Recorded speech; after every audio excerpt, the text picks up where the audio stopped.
is Leannesblog. Yeah, I shouldn't. This is my first ever Leannesblog, which I stole from Michael, and I hope he doesn't mind. But I'm doing this because when I read about Woodstock, my first thought was that could have been me. And it could have been a lot of people that I know. When I was in high school, we didn't talk about depression. I mean, like, when I was in high school, being emo was really cool, and with, like, the hair streaks and the little bows, and that was about the closest we got. And I think that sometimes we forget that there's not one way to look depressed. There's not one way to be sad. And when I look at the stories of people like Mandy, I see myself in them because I smile a lot. I'm happy. I love everything around me, but that doesn't mean I love myself sometimes. I don't have a solution for this. No one has a solution for this, but if something I could have arranged in high school, it would have been to have someone like Michael or like me or anyone who's had lived experience with mental illness come into my high school. Just like they used to have the bullying guys come into our high school and tell us how bullying was bad.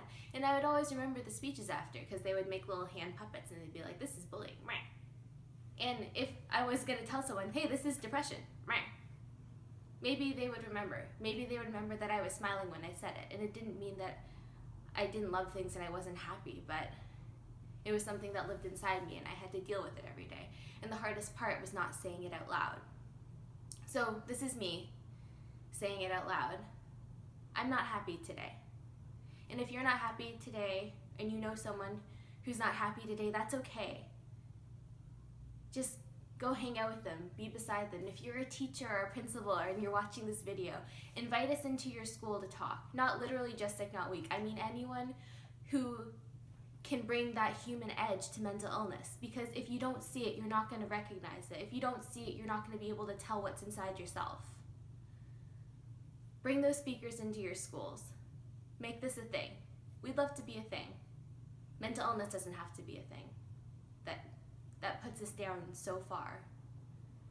It doesn't have to be like this. And to everyone in Woodstock, I'm sorry that I didn't get to come to your school. But if you would like me to come now, I'd be more than happy to.